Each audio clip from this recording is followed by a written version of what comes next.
Longtime diplomat Bill Taylor testifies that he had never seen a U.S. president make foreign aid conditional on their personal or political interests. Here's a summary of the article. One of the most important witnesses against President Donald Trump said Wednesday he had never before witnessed a U.S. president use foreign aid as leverage for personal gain. The first public impeachment hearing opened Wednesday morning, and featured testimony from Bill Taylor, the top U.S. diplomat in Ukraine, and George Kent, a Deputy Assistant Secretary of State for European and Eurasian Affairs. The Democratic Investigations Chief, Daniel Goldman, questioned Taylor on his testimony that the Trump administration dangled U.S. military aid and a potential White House visit in exchange for the Ukrainian government's promise to investigate the family of former Vice President Joe Biden. In a powerful exchange with Goldman, Taylor acknowledged that the move appeared unprecedented to him. Ambassador Taylor, in your decades of military service and diplomatic service representing the United States around the world, have you ever seen another example of foreign aid conditioned on the personal or political interests of the President of the United States? Goldman asked. Taylor also said he believed that Trump felt that the Ukrainians owed him these investigations into the Bidens, and that withholding military aid for no good reason was nonsensical. It was counterproductive to all of what we had been trying to do, Taylor said. This post received a score of 18,244, with an upvote ratio of 90%. Here are the top comments in response to this article.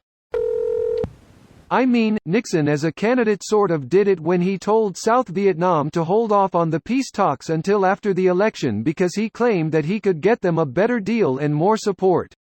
Funny thing is, LBJ knew about this because he had the office of the South Vietnamese president bugged but decided not to reveal it for fear of damaging relations with South Vietnam.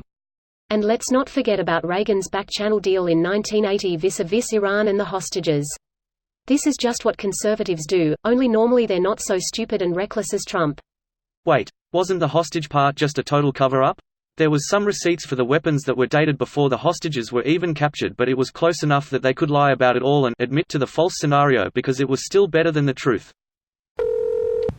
Yeah, but Obama only gave Ukrainians blankets. I bet Obama blankets are soft and comfy though. He's never seemed like the type of guy that would accept an inferior blanket for other people. Obama blankets are strong and tough, only the best are good enough. Woven cloth. You know, quilt pro quo. Woven with tegrity. Tegrity. MMHMM.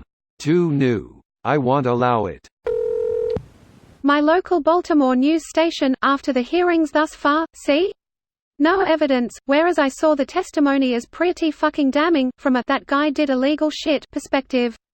The point is, nothing is gonna pull these idiots' heads out of the sand. No fucking thing. Let me guess. Your local station is owned by Sinclair? If it's Fox 45 he's taking about, then yes. That's because we've never had a career criminal as POTUS before. You're not a criminal until you get caught. Which is why he's hiding his tax returns.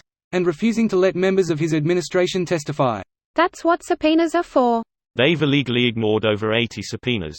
For which they should be dragged out of their homes in cuffs and brought to court for by Capitol Police. You expect me to vote for you and support your decision-making on my behalf, but apparently the laws don't apply to you. State troopers would be at my apartment the fucking minute I decided not to appear in the same circumstances.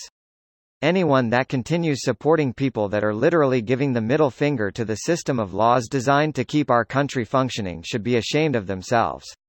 Not Capitol Police, Sergeant at Arms of Congress.